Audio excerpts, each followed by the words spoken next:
I've been playing Bedwars for a while now, and let's just say I've gotten slightly better in that time frame.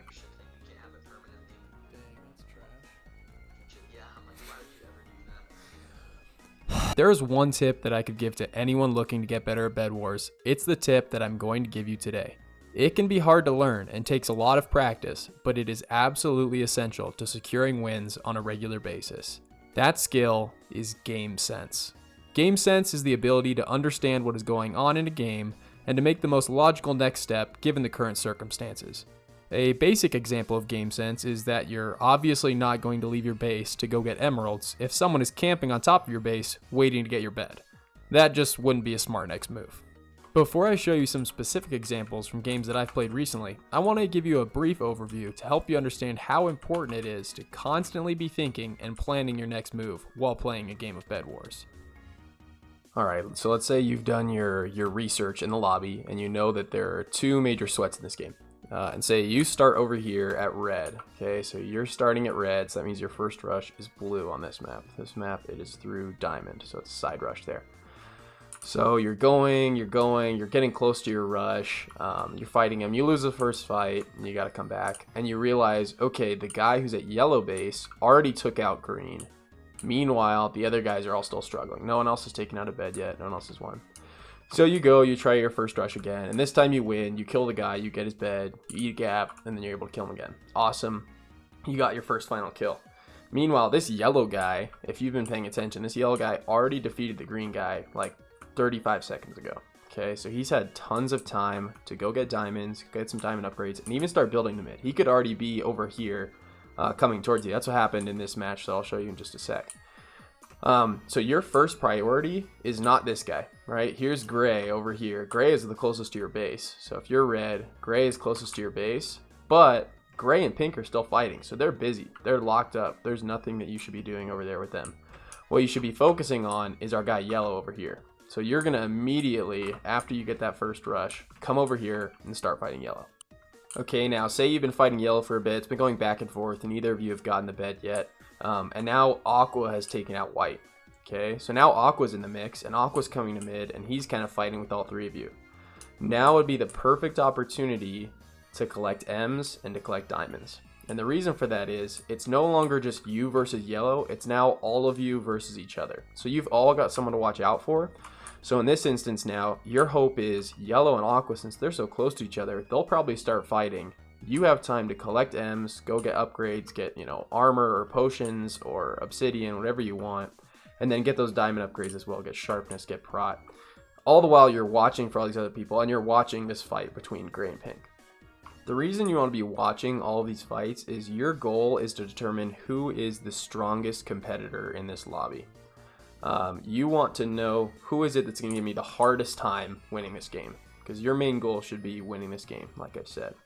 So what you're going to do is while you're getting all those upgrades and you're getting your M's, you're getting your diamonds, you're watching all these fights, and say at the end of it you say, okay, yellow really is the best. He's kicking Aqua's butt. Aqua's barely surviving. Gray and pink were both terrible. It just took them forever to get each other's beds. Your first goal now is to go get yellow. Go get yellow as soon as you possibly can, because he is your competition. He is what is keeping you from winning this game. Once you kill him, then you move on to the next target and to the next target. It's pretty simple. Okay, so now we're in a real game, and one of the things that I'm going to do right away as I enter Bedwars lobby is I'm looking around to see who might be a potential threat. You can download an overlay that will help with this more, but you just want to get a general idea for who is going to be the most sweaty person in the lobby. Once the game starts, your first priority is to identify who your first rush is. It can be different on every map, but on this one, it's through the diamond gen towards mid, not to the side. After I fall on my way to my first rush, I can see that the pink team is rushing the wrong way towards me. I have to make a judgment call about who I deem to be a bigger threat in this moment, and with red having not even left their base yet, I clearly need to go for pink first. As I'm on my way to pink, I can see that white, who I deem to be one of my threats in the lobby, also bridged the wrong way, and so now one of the other big threats, Aqua, is going to get out. So I choked on my rush on pink twice, but I finally get the bed and the final kill here, after which I have to reevaluate who I need to attack next. After glancing to see if my bed is in danger, I decide to bridge to white because they are the only other team that has eliminated a team in this game, making them my current biggest threat. You'll also notice that only now am I going to get diamond upgrades for the first time. I have another minute or so where no one is rushing me, so I can take a second to get more diamond upgrades before going on the hunt again.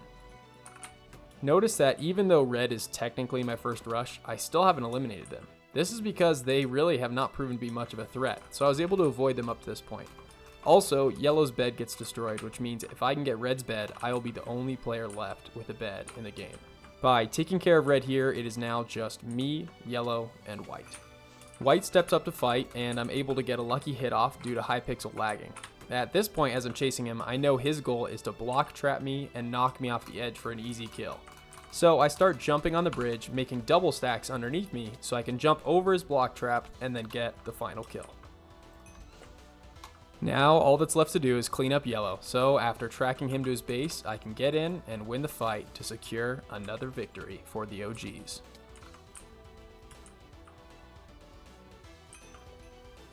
So that was an example of a game where everything went pretty according to plan other than that first rush. So let's see what it looks like when your bed is gone and you need to scramble a little bit more. Okay, so I've just started a new game, and from what I saw in the lobby, I've determined that aqua, white, and blue are my biggest threats in this game. Now that I know that, my goal is to win this first rush and then go and fight one of those guys. I fall on my way to my first rush, classic, and while I'm dead, I see that white has broken the bed of one of the other major threats, aqua, which must mean that white is pretty good. While I break yellow's bed, I see that aqua has been final killed by white, which means that white is now free to go mid and eventually attack me, so I know I need to urgently get over to him to kill him first. White is already rushing me by the time I get back to my diamond gem, and I choke this fight terribly, but I'm barely able to save it by knocking him off at the end.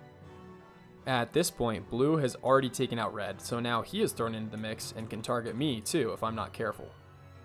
I beat him in a fight and go back to my base to get diamond armor with all of the M's I just got. This will help me survive in the future of this game. I absolutely throw a fight with white again because I'm garbage, and he gets my bed, making me a final kill and changing the outlook of this game. At this point, with my bed gone, the objective of the game is still to win, but I have to go about it in a different way. I need to play really safely, and hope that the other players fight each other so that I can get more diamonds and emeralds. White is chasing me here, but because I turn on him quickly and fight instead of keeping on running, it kind of catches him off guard and I'm able to get the easy kill. At this point, I've determined that white is my biggest threat, so I use my emeralds to get an invis rush to take him out, knowing that if I can get him out here, I'll have a much better chance of winning this game.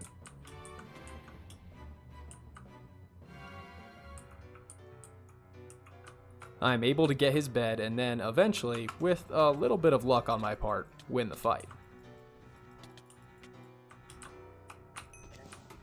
While I'm getting more upgrades, blue makes the mistake of taking out pink, which now makes him my only target. The key now is to collect as many diamonds and emeralds as I can while surviving his attacks so that I can rush his bed as stacked as possible. One tactic that I use here is jumping on a bridge and placing blocks under me so that if a fireball hits, like it does here, the blast launches me up and not off to the left or right of the bridge. I fight blue a couple times while I'm collecting emeralds and diamonds, and it helps me get a little bit more stacked.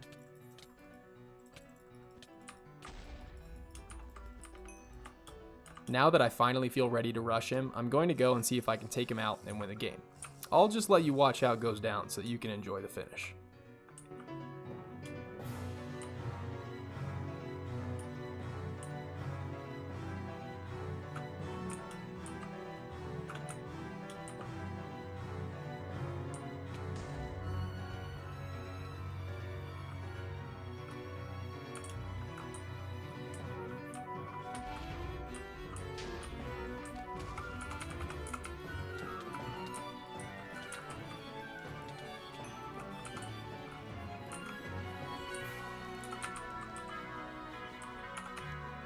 And just like that, because I kept my head on straight and didn't freak out when I lost my bed towards the beginning, I'm able to win the game. Thank you so much for watching. If you enjoyed this video or found it helpful, please leave a like or comment down below. Subscribe for more in the future. Peace out.